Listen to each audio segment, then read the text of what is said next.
Season 4 is coming very, very soon. But before that, we wanted to remind you of some of our great episodes from the past. Here's another of our favourites.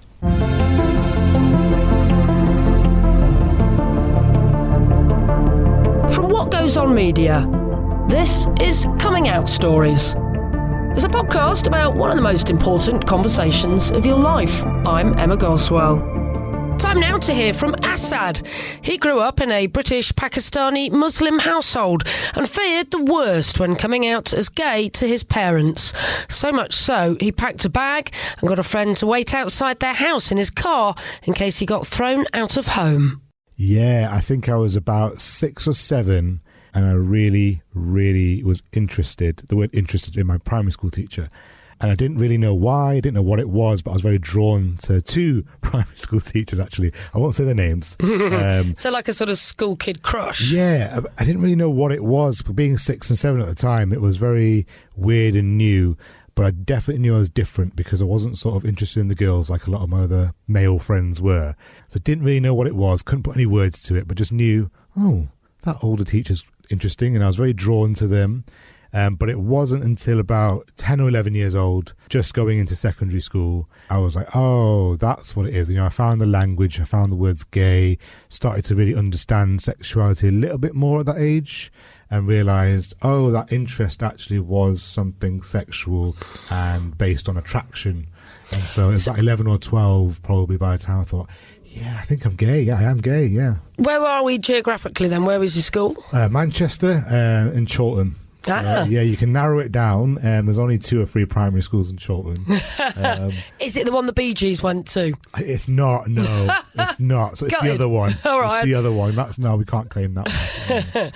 So that's quite young, I'm guessing. Did you have any other kids in your school that were identifying as gay that early? Not that I know of. And I think that was the troubling thing for me is I never really talked about it to anybody. And this was pre-internet, so I'm a bit older. So when I was that age, there wasn't the internet around.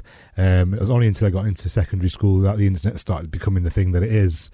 So there was no real resources or people I could talk to try and even work through it or understand it or have the language or the access to the things we have access to now. So it was just really odd and strange. I just knew I was different, and innately, weirdly, I knew it wasn't something I could speak about because you started to hear things like gay, like fag, and people insulting it and using it in a derogatory sense, even from an early age, and you'd hear adults using that sort of language as well. Adults as well in your school? Yeah, like, you know, parents of kids, you'd hear it on the street, you'd hear it football matches, as I'm a big fan of football. So you'd hear those slurs used quite commonly. So maybe innately, maybe, you know, consciously from society, the signals that I was getting, I just knew I couldn't talk about this or explore this publicly at all. Yeah, so it's something you internalised for quite a long time, would you say? Definitely. You know, I for sure can say that I was homophobic. You know, I hated myself when I was younger. I didn't really understand why this was happening to me. I had no role models to look out to. I didn't have access to elder gay, elder LGBTQI plus people. Mm. So for me, it was just really lonely. I was quite religious at the time and I struggled, yeah, and I genuinely did hate myself. I was homophobic for a very long time. Did you express that at all? Did you say homophobic things? Yeah. It's sort of the, oh, that's so gay. And I'd join in because I didn't want to be the only person in the group to not say it and therefore be outed. I tried to not actively be homophobic, but when it would come up in sort of school our discussions, that's really gay, isn't it? Oh, that fag, you know. I never joined in with the more aggressive slurs, but I also never called it out. I never really intervened or stopped it either, which I look back and I'm, you know, horrified at that. But for me, that was survival. When I was 12, 13, I couldn't be outed. That would be the worst thing for me. And the sad thing is, like, you're in a big, vibrant city, literally a few miles from your front door was a thriving gay scene. But I guess when you're a teenager, when you're a bit younger, you've got no access to that, have you? Yeah, and for me, being in a British Pakistani Muslim household, my dad was self-employed, so a lot of time I'd be at work. So I'd be going to see my dad in the evenings or the weekends. So even when I had the opportunity to get out of the house, I always wanted to go to sort of Canal Street area, but was always so paranoid because my dad's work wasn't that far away and he sort of knows quite a few people in the city. So yeah, having one of the most vibrant gay neighbourhoods in the UK at the time, particularly throughout the 90s, made it sort of even worse. I was like, it's so close and it's so accessible. But also, you know, the bar culture wasn't for me. I grew up Muslim. I didn't drink. That the portrayal of that, the gay scene and the bar scene just didn't appeal to me. I wasn't really into drugs or alcohol, and that seemed to be the only representation I would get through mainstream media. It's all about drinking. It's all about partying. And when you grow up Muslim and you grow up as a child of immigrants, as I did, that's a very alien lifestyle when you're 12 or 13, growing up into your teen years. So it just never really appealed to me. But I also knew, there are people like me there. I wish I could just see what it's like and speak to people.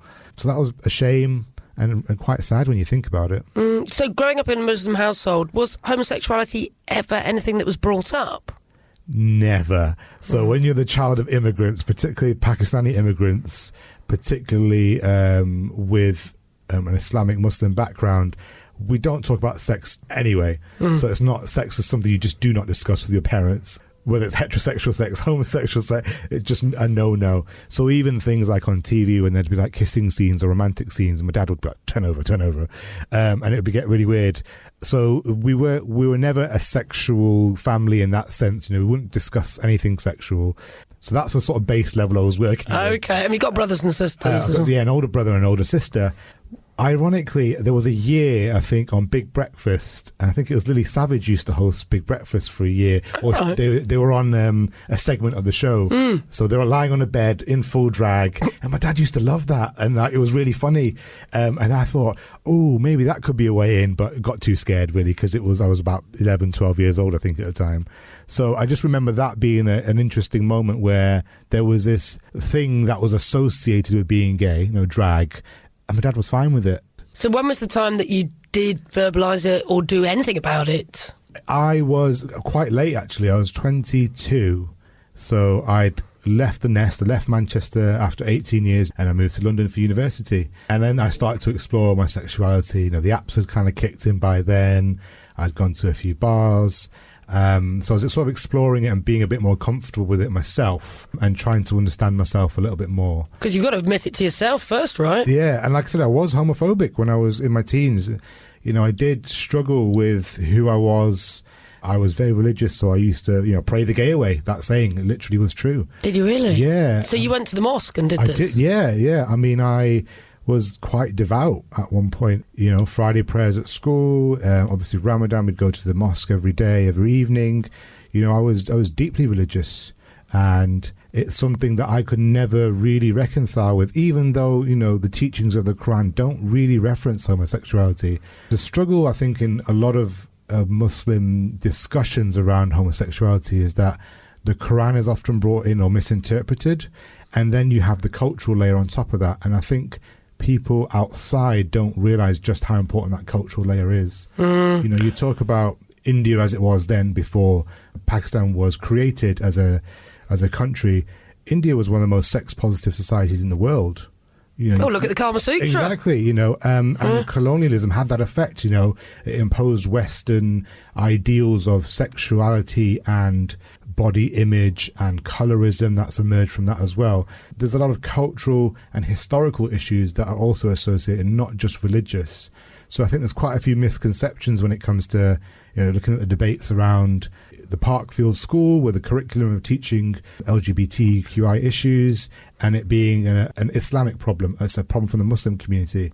Yes, they are leading that, but that's more widespread in society, and you have to deal with it from a cultural and a historical perspective. So when you went to the mosque then to pray, did you feel welcome, or were you very conscious that you were only welcome because you were hiding your sexuality? I always felt welcome. Mosques are, from the outside, they seem to be this mysterious place, but effectively they're just community centres. So you'd go in, you'd have children playing around, you'd have play areas, you'd have food. It's always been a welcoming space. But for me, I was always hiding it, and therefore in the back of my mind I always thought, well, if they actually knew what I really was and who I really am, they wouldn't accept me. So for many years I hid it. I found it difficult to reconcile my faith and my sexuality for so many years. And back then, there weren't the organisations that exist now. There weren't things like Iman, who are a great group who is queer and gay Muslims in the UK. And that's a great support and resource. But I never had that. I never really had access to that when I was a kid.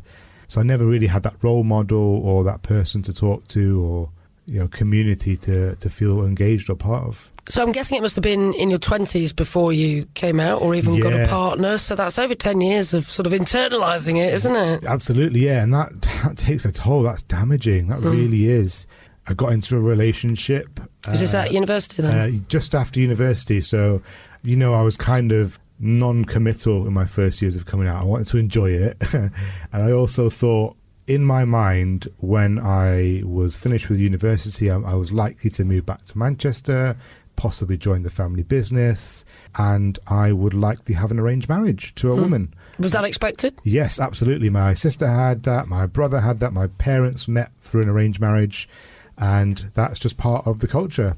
And I was convinced that I was going to do that. I had readied myself for a life of being married to a woman. And how do you do that? You struggle.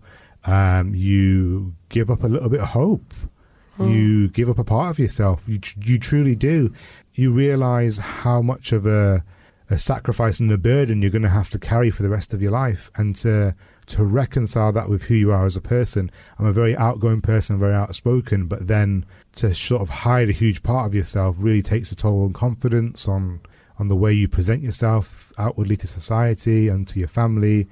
If that had ever happened, it would have been terribly unfair to the woman that I'd be marrying. Wouldn't it? Obviously. It would have been a horrible thing to do. It's so dishonest to the family, to friends, to her, to myself. It would have been terrible, but it's a thing that many people do. Many Muslims still do that. So what happened after university? You didn't move back to Manchester? Didn't. I got a job, which was great, and I made sure I got a job in London because I thought the more distance I can put between myself and the family, I'll find some way to avoid getting married. Oh, I'm starting to build a career in London. Let me try and get a house in London, and then I'm a bit more settled. So that takes about 1,000,000 years, doesn't it? Well, that was a smart move by myself. I said to my dad, I was like, you know what? Let me get settled and get a house. And he was like, oh, that's very sensible. I said, you're a really sensible boy. Really, I'm knowing it would take about 25, 30 years before I get anywhere near that. But I met somebody, I got into a relationship, broke up with that person, and actually that breaking up with that person was the thing that led me to coming out. I'd hit rock bottom at that point. I really had this person I'd fallen madly in love with, and they gave me an ultimatum. They said, come out to your family and tell them about us or leave. Wow. And I thought that was really horrible to have trusted and loved someone that much as I did, and then have them say, you need to make this choice or I'm going. That was the thing. I decided to leave that relationship because I felt the trust was broken. But in the process, I had hit rock bottom. I'd been diagnosed with depression early that year, and I was struggling to find a way out. And so I decided to come out to my brother first, and I did that via text message.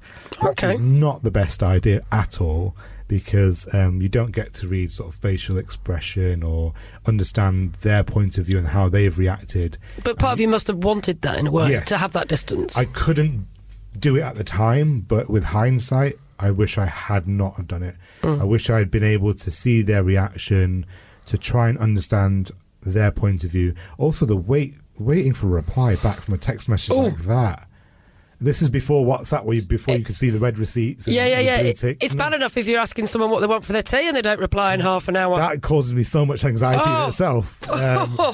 So for me, it was a silly thing to do looking back, but it was the only way I could do it. And even then, the discussion started off, I can't have this arranged marriage because I knew it was coming up. And I just couldn't even say that I was gay to him.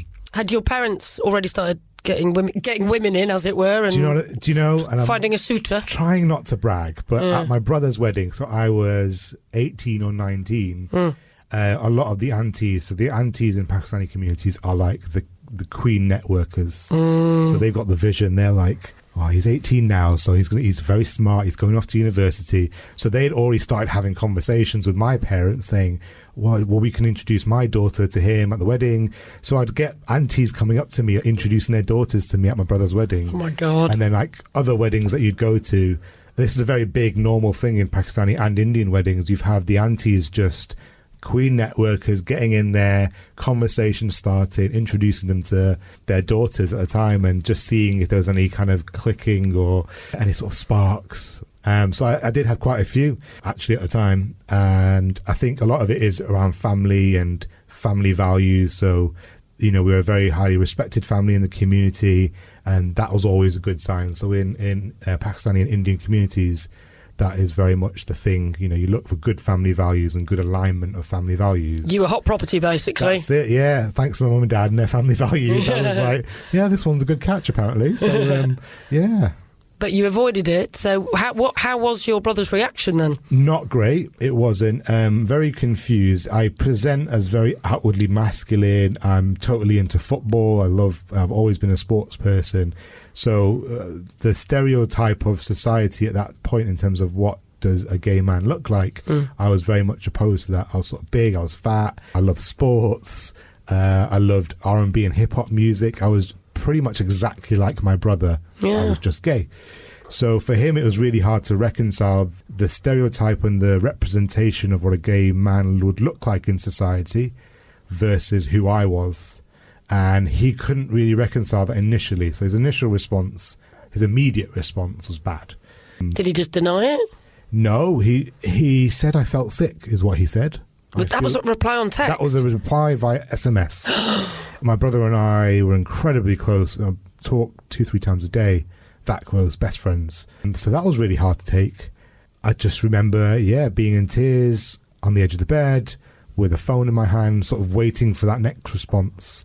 I said, you know why? I'm not a different person. I'm exactly the same person who I was yesterday and 2 years ago. I'm still your younger brother. I've always been there for you. Why can't you be there for me? And we got to a place where he was supportive, but we never really talked about it. And his big piece of advice was, we can't tell mum and dad. That was the key thing, because it would break them. They're so religious, they're so involved in the Muslim community, and it just was something that you couldn't do. Not right now. We'll find the right time, which was the excuse for the next sort of 4 or 5 years. So you waited your time then? I did. I think because I wanted to heal that relationship with my brother first. That was really important to me. And that was years in the making. That was, yeah. I mean, we grew up fairly poor. We stayed in the same bedroom for the first 14 years of my life. You know, in a tiny bedroom with 2 single beds. You know, we talked every single night. We were incredibly close. Sometimes I felt like the older brother. It's that sort of brotherly love and friendship that we had. But I waited until I was about 24 or 25, and I'd come back from London for the weekend, and I'd had it in my mind to tell my dad for a while, because the arranged marriage talk was really ramping up. 25, it's a really good age. It's a good age for marriage, and getting a few offers coming in, and I just felt this was the time. I was becoming a bit more comfortable in myself. I wasn't dating anyone at the time, but I'd been through 2 or 3 relationships, and I realised that's what I want. I want to be with somebody, and I want my family to be a part of that. You know, family in Pakistani culture is essential. It's so ingrained into the fabric of who you are, particularly as immigrant children, or the children of immigrants as we were. And I wanted that in a partner. I wanted that in somebody that I wanted to love, and I wanted my family to be a part of that. So it came to this one weekend. On the Saturday night, I thought, I'm going to do this. It's quite late. I had a bag packed, ready to go. There's a bag just hiding behind my bed. And I text my friend, and I said, hey, can you just come round to my house and just park outside? And he replied, like, what? I said, just park outside. I might need you, I might not. And he didn't know you were gay? He didn't know. Right. I hadn't come out to anyone. I wanted to do it with my family first. So he drove round and was there waiting in the car around the corner, had my bag packed. You were expecting the worst, Asad. You have to. You absolutely have to, because, and that's the horrible thing about coming out for many of us, is it's twofold for me, and I think for many others. Before you come out, you assume the worst in the people that you love. And that's really hard. People that you grew up who love you, are supposed to love you unconditionally, and you think that they're going to turn their back on you completely. That's horrible to feel that way, to have the people that you love around you to completely disconnect from you. And then the second part of that is you then feel bad for thinking that of them, for thinking so bad of your parents, of your friends, that they would just do that. So I think it's this double blow, really, of you trying to deal with this thing yourself, number one, and then you think and assume the worst in other people, and then that reflects on yourself as well. But you have to prepare for the worst. I think for a lot of us, we rely so much on that family structure that if that is taken away from us, a lot of us don't have anything else. So your mate's parked down the driveway somewhere, down the street. You've got your bag packed. What happened? So I text my dad. It's late. Everyone else had gone to bed. And I know that my mum and dad, they stay up late to watch ZTV, so Pakistani dramas. They love catching up on their serial drama shows in the evenings. So it's about 11, half 11. And I send him a message and I can hear a ping from downstairs. So he's got the message. I said, can you come upstairs? I want to have a chat. I'm assuming he'll be really annoyed because he's probably halfway through his romantic drama on ZTV, thinking, oh, bloody, what does he want now? I got a message saying, yep, coming up. And then you hear the stairs, that slow walk, slow creaking up the stairs. It was probably about 20 seconds, to be honest. And it felt like 20 minutes just waiting for him to come into the room. And I sat on the edge of the bed. Comes in very cheery, as my dad always does, big smile on his face. I said, Pops, can you sit down? He's like, what's wrong? So I just sit down. And as I try to say, I'm gay, I can't get the word out. So I then stumble into the arranged marriage thing. I said, well, I can't get married. I can't have this arranged marriage. You know, I'm focusing on my career. I'm trying to get this house. And bless him, he has an answer for everything, but from a really loving place. So he's like, well, we don't have to, you know, it doesn't matter about the house. Don't worry about that. You know, there's no pressure to do it now. You know, we'll find the right person for you. And I just kind of kept making excuses over and over, trying to find a way out. But he's so lovely that he just kept coming with, just throwing love back at me and saying, it's fine. You know, you don't have to feel pressured or worried about this or that. And then I actually went to the sexual side. So I said, I can't have children. I thought, well, that's an essential part of the family structure, having a family. And I said, well, I can't have children. And he was very concerned. He said, well, what's happened? Has there been an issue or an accident or something? And then he asked me a series of constant questions about that. You know, are you okay if you had an accident? Do you like boys? Do you like girls? And this was a series of questions. And I couldn't believe he asked that in the middle of these questions. So I said, Dad, that question you just asked about 3 questions ago, the answer's yes. And he looked at me really confused. He went, which question? I asked about 10. And I said, the one about boys, you said. Yeah, I do. I still couldn't say the word gay. There was about, again, 5 seconds of silence, which felt like 5 minutes to me at the time. And he just said, that's okay. He said, I love you. You're my son. How could I think any different of you? You're my son. I love you. And gave me the biggest hug, which was so beautiful and so not what I was expecting. He said that immediately, and then he sort of got very introspective, which for my father is not usually the case. You usually can read him and he's very outwardly presenting. And I said, what's wrong? Are you thinking about something? And he said, oh, me and some of the friends, we used to make fun of one of the kids because his son was gay. And now I realised that my son is gay. So he immediately felt guilty, which is a good thing because he realised he had done something wrong in making fun of another gay child. He sounds an amazing man. He is the best. Him and I are very similar. Well, I am his son. I am very much like him. I'm very emotional. I try to be very caring, and all the good things about me are very much from him. So what about your mum? Where was she? She was downstairs. My father and I were a lot closer. I mean, my mum and I were very close, but my father and I were incredibly close. So I wanted to tell him first, but my brother I felt was the best avenue. And so I then spoke to my father. His first words were, we can't tell mum, you know how she gets, which we both sort of laughed because my mum is, the dramatic side that I have is definitely for my mum. She is very Pakistani auntie, very like everything is worse than it is really, and very overreacting in both the positive and a negative way. So gets very excited, but also gets very down and very overly emotional about things. So we said, you know, let's just take some time to process this, and we'll tell her. The next morning, Dad's gone to work. I wake up, my mum's crying. And so I immediately texted my dad. I said, "Did you tell her last night?" And he was like, "Yeah." Oh, thanks for telling me, Dad. I needed to prepare for that conversation. I think that's a healthy sign in a relationship, isn't it, really? That they do talk to each other. Great for them, not so great for me on that day. So having to have that with my mum and she just couldn't understand it. You've got to realise that my parents were born in Pakistan from a very small village in Pakistan. We're talking poverty-stricken village, and they managed to get some money together and move to England. And the background for them and society for them growing up was very different to what it is now. They have a totally different set of cultural references and religious references. So for her, it was very difficult to process. And I think one of the things is that Pakistani parents, other ethnic minority parents, is they don't often have the language or the tools to deal with it. My mother didn't really understand homosexuality. She still, even now, thinks it's a choice. And that's not born of hatred.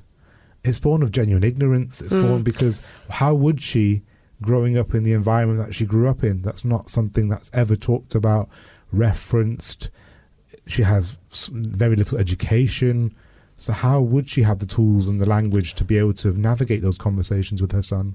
This is something that's very similar from people in different cultures, actually, that LGBT people end up educating their parents because they just haven't got the frame of reference. They just haven't been there and had to deal with it or understood it. Absolutely. And my husband and I go back and forth on this. He has less sympathy for them or empathy, and I have more because I know exactly where they've come from. I know their upbringing. I know some of the struggles that they've gone through. And it's hard not to empathise with people that you love. So I don't hold any hatred for my parents. I empathise and I understand where they're coming from. I just wish there was a little bit more understanding from their side towards me.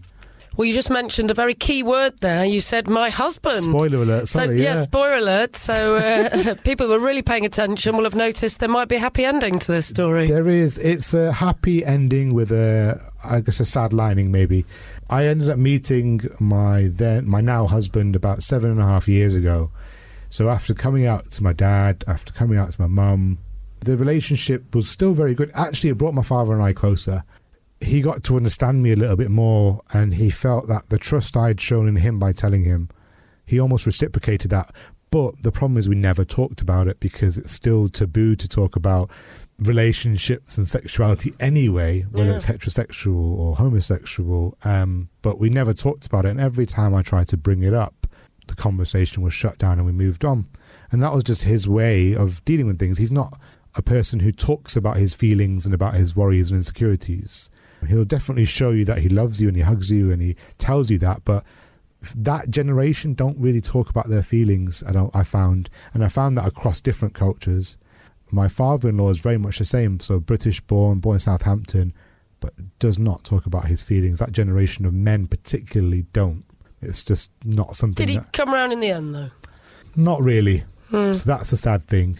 What sort of sent it over the edge was I'd met this amazing person, and about 4 or 5 years in, I'd proposed, or decided to propose. My father and I being sort of best friends, I said to my dad first, I'm thinking about proposing to this person next week. And that was too much for him because it was going to become public, and it was going to become a thing that now everybody would know.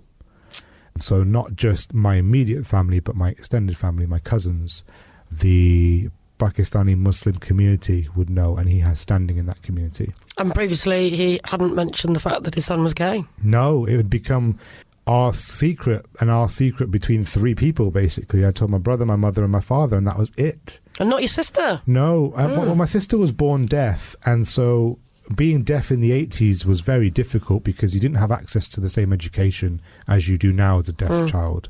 We have a really good relationship growing up, but for her, she'd got married, she sort of moved out, and not having that same access to education, she was almost in a similar position to my mother at a time where she wouldn't have had the tools or the access or the language to attach to it. And so it was just a decision that my father had asked me to do. Don't tell your sister, because she's got her own thing going, she's got her own family to focus on, and it might be too much for her. Does she know now? She does, yeah. I put it on Facebook when I got engaged. Oh, okay. So she knew that way. Yeah, so that's how she actually found out, and that's a big regret. I wish I had told her earlier, because she deserved that. She's my big sister, and we were very close. And that's definitely a regret that I have, is not speaking to certain people before putting it all out there. And did your mum come round? No, we haven't spoken in the last 2 and a bit years, which is really hard. And that's since the engagement announcement. So that was when everybody sort of in our family and friend circle knew. And that's it. I haven't actually spoken to them at all. Well, one conversation with my mother, which was not a great conversation at all. She just couldn't understand. And it was verbally not the greatest conversation. I won't go into detail on it. It made me realise that I don't think she's ever going to understand or come around, because she doesn't understand. Well, if she still thinks it's a choice, then she's not as sure. That's it. And again, it's not born of hatred. And this is the difficult thing a lot of people struggle with when I talk about this. They automatically think she's a horrible person. She's not. She's such a loving person. Just doesn't have the upbringing, the language and the tools to really talk about it. And it's not hatred. It's not driven from a place of, I hate gay people. It's, I just don't understand them. And no one's ever tried to explain it. And I've tried, but it's, you're basically battling with hundreds of years of culture, hundreds of years of religion. And let's be honest, Western society as well. I mean, it's not as if it's a dream here in the UK for gay people everywhere. You know, even the signals that she gets from the rest of society here, a lot of things are telling her it's not okay to be gay. So it's not just reference points that are Muslim, that are Pakistani, it's British reference points as well. So I get really frustrated with the argument that, it's always sort of, brown and black parents are more homophobic than white parents. I get that. I hear that a lot. The black and brown community are more homophobic than white communities. And I find that really, really hard to take. That's not true. Signals you get from white British communities are very much homophobic as well. Let's have a look at some of the political discourse. Unfortunately, homophobia crosses all countries and cultures. So did any of your family go to your wedding? They didn't, no. I had a few of the younger cousins privately sort of say, congratulations, we're really happy for you. But my father was very sort of paternal figure to them all. So it was almost like they picked sides, which was a bit unfortunate. So no, I didn't have any family, but it's obviously a little bit cliche, but I have chosen family. I have an unbelievable set of friends who were there at my wedding, so, And you've got an amazing husband. I have. I'm so lucky. Been married 6 months now, and it's brilliant, finding somebody like that who understands you, who compliments you, both personality-wise and we're just really well made for each other. But yeah, having my best friends I lived in New York for a while, so having my New York family come over, my university people, my London gay queer people come to my wedding, come together and meet each other, that was amazing. And my chosen family are fantastic, and I'm ridiculously lucky to have them. So you have found your happy ever after. It's not necessarily the happy ever after you wanted. Definitely. My wedding day was so fantastic, and it made me realise writing the wedding speech made me realise just how lucky I actually was, and actually how happy I am and was on that day. And yes, it's not perfect, but for somebody who was born in the 80s, grew up in the 80s and 90s as a British Pakistani Muslim man who was gay, I didn't think there was ever going to be a way out. And I mean that quite literally. I never believed I'd even live into my 30s. Wow. I have self-harmed in the past.